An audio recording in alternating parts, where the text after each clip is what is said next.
Assalamualaikum warahmatullahi wabarakatuh.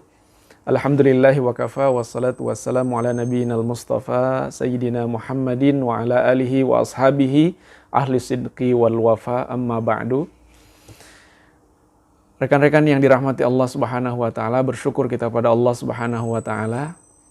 Salawat dan salam semoga senantiasa tercurah kepada suri tauladan kita Nabi besar Muhammad sallallahu alaihi wasallam.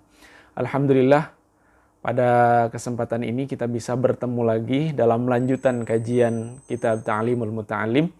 Kalau kita pembahasan sebelumnya kita bicara tentang niat di dalam belajar atau motivasi dalam belajar, maka pada kesempatan ini pun kita masih melanjutkan pembahasan tentang niat. Bahwa sebelumnya disampaikan hendaklah kita sebagai para penuntut ilmu, para pencari ilmu, para pelajar, para santri, hendaklah berniat di dalam mencari ilmu itu diantaranya untuk menggapai ridho Allah, untuk keselamatan nanti di akhirat, kemudian menghilangkan kebodohan dari diri sendiri dan juga orang lain, kemudian untuk menghidupkan Islam, ya, itu niat-niat positif kita. Kemudian kita akan melanjutkan. Bismillahirrahmanirrahim. Qala al-mu'allif rahimahullah, penyusun kitab ini berkata, wa yanwiya bihi asyukru ala ni'matil aqli wa sihhatil badan. Begitu pula di dalam menuntut ilmu itu niatnya adalah salah satunya adalah sebagai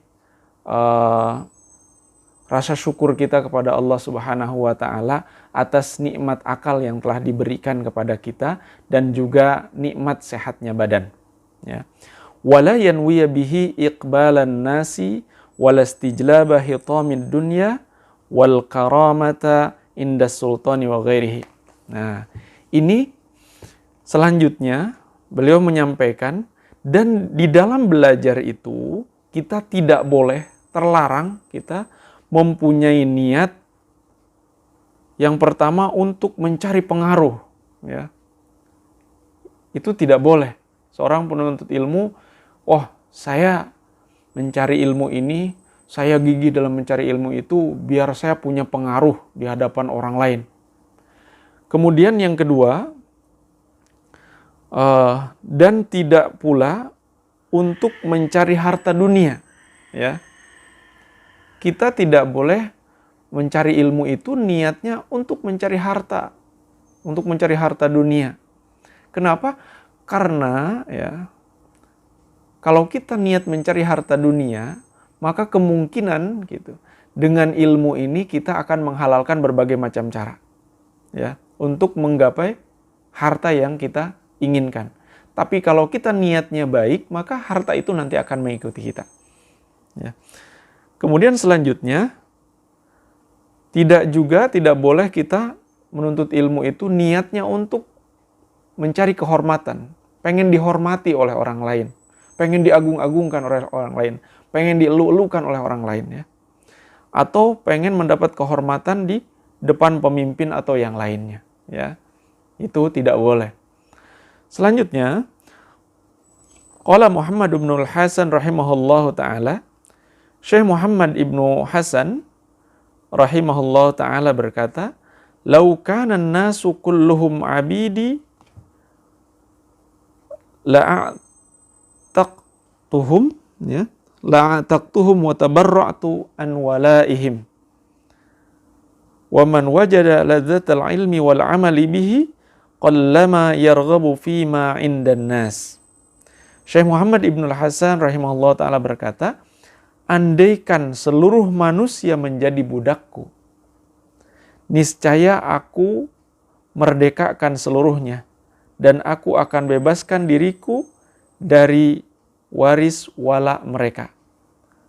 Siapa saja telah merasakan kelezatan rasa ilmu dan amal, maka semakin kecil kegemarannya akan harta benda dunia yang berada di sisi manusia. Intinya, orang yang sudah merasakan bagaimana nikmatnya berilmu, bagaimana nikmatnya beramal dengan ilmu yang kita miliki, maka semakin kecil keinginannya untuk mendapatkan sesuatu dari manusia. Ya. Akan tetapi ajaibnya orang seperti ini biasanya, walaupun dia tidak berharap, maka kehidupannya terus aja dia berlimpah rezeki gitu. Karena niatnya sudah betul-betul ikhlas, bersih hatinya itu dari pengharapan-pengharapan kepada manusia. Karena harapan kepada manusia itu semakin kita besar, maka semakin kita merasa tersiksa, semakin kita biasanya merasa menderita. Ya. Kalau Iwan Fals pernah mengatakan, keinginan adalah sumber penderitaan. Gitu. Semakin banyak kita menginginkan sesuatu yang dimiliki oleh orang, oleh manusia, maka semakin kita menderita hidup ini. Kita lanjut. Ansyadana Syekhul Islam Al-Ajal Al-Ustadz Qiwamuddin Hamad bin Ibrahim bin Ismail As-Saffar Al-Ansari imla'an li Abi Hanifah rahimahullahu ta'ala syi'ran. Maaf tulisannya agak kurang terlihat ya. Syekh Al-Imam Al-Ajal Al-Ustadz Qiwamuddin Hamad bin Ibrahim bin Ismail As-Saffar Al-Ansari membacakan sebuah syair milik Imam Abu Hanifah rahimahullah untuk kami tuliskan. Man talabal ilma lil ma'adi faza bifadlin minar rasyad faya khusrani talibihi linaili fadlin minal ibad. Seseorang yang menuntut ilmu karena akhirat, maka ia akan memperoleh keutamaan yang berupa petunjuk atas agama yang lurus. Aduh, meruginya penuntut ilmu karena untuk memperoleh keutamaan dari sesama manusia. Pada syair ini dijelaskan, sungguh beruntung orang yang menuntut ilmu untuk kehidupan akhiratnya. Tapi sungguh merugi orang yang menuntut ilmu hanya untuk mendapatkan dunia yang hanya sedikit saja. Ya. Sekali lagi, mungkin saya ingin mengingatkan, semakin kita mengejar dunia, kita semakin haus. Kita semakin banyak kecewanya. Kita semakin banyak terhinanya. Dan akhirat tidak kita dapatkan. Ibadah sulit kita lakukan. Akan tetapi sebaliknya, kalau kita menuntut ilmu untuk akhirat, maka dunia dengan begitu mudah kemudian datang terus-menerus kepada kita. Kejar akhirat, maka dunia akan dapat. Tapi saat kita mengejar hanya untuk mengejar dunia, akhirat tidak dapat. Allahumma illa idza talabal jahu lil amri bil ma'rufi wan nahyi anil munkar wa tanfidhil haqqi wa i'jazid din la li nafsihi wa hawah. Ya.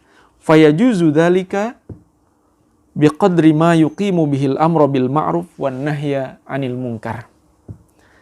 Terkecuali, kata musannif, jika dalam meraih jabatan tersebut, kalau kita menuntut ilmu karena ingin meraih jabatan, tapi ada niat yang lebih besar dari sekedar ingin meraih jabatan. Apa itu?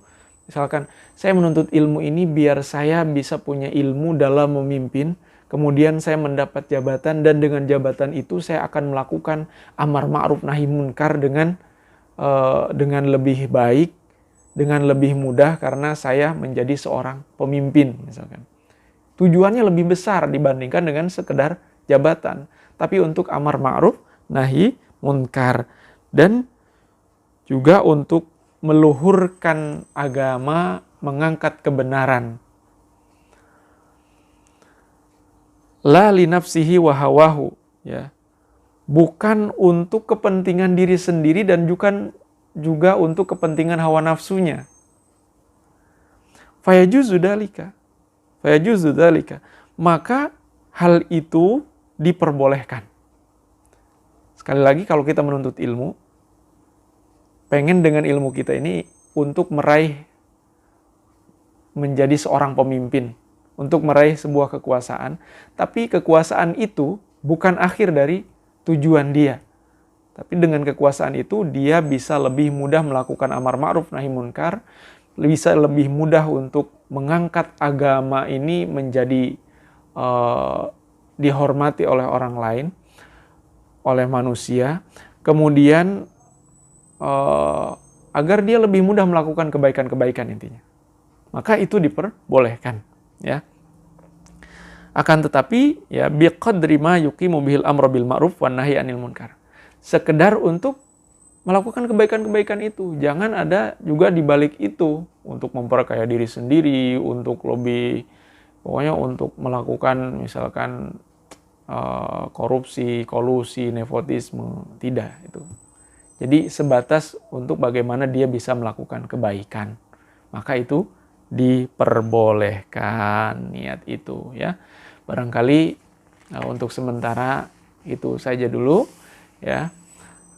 Intinya penekanannya pada pembahasan kali ini tentang bagaimana kita berniat juga dengan menuntut ilmu itu untuk mensyukuri nikmat akal dan sehatnya badan, tapi tidak boleh kita berniat agar kita mempunyai pengaruh berwibawa di hadapan orang lain, kemudian hanya untuk mendapatkan sesuatu atau dunia yang sedikit, ya, hanya sebatas untuk kebutuhan, hanya sebatas mengharapkan dunia, ya, dengan ilmunya itu, ya. Maka oleh karena itu kita harus berniat dengan menuntut ilmu ini adalah untuk mendapatkan akhirat, ya. Karena dengan demikian nanti dunia pun akan dapat.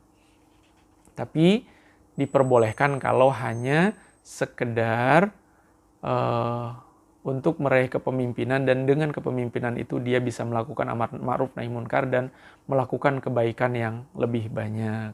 Tapi jabatan itu bukan untuk kepentingan dirinya, kepentingan hawa nafsunya, atau kepentingan orang-orang di lingkungan sekitarnya saja. Bukan untuk korupsi, bukan untuk kolusi, dan bukan untuk nepotisme, ya. Itu saja barangkali, mudah-mudahan bermanfaat. Terima kasih atas perhatiannya. Wabillahi taufiq wal hidayah. Wassalamualaikum warahmatullahi wabarakatuh.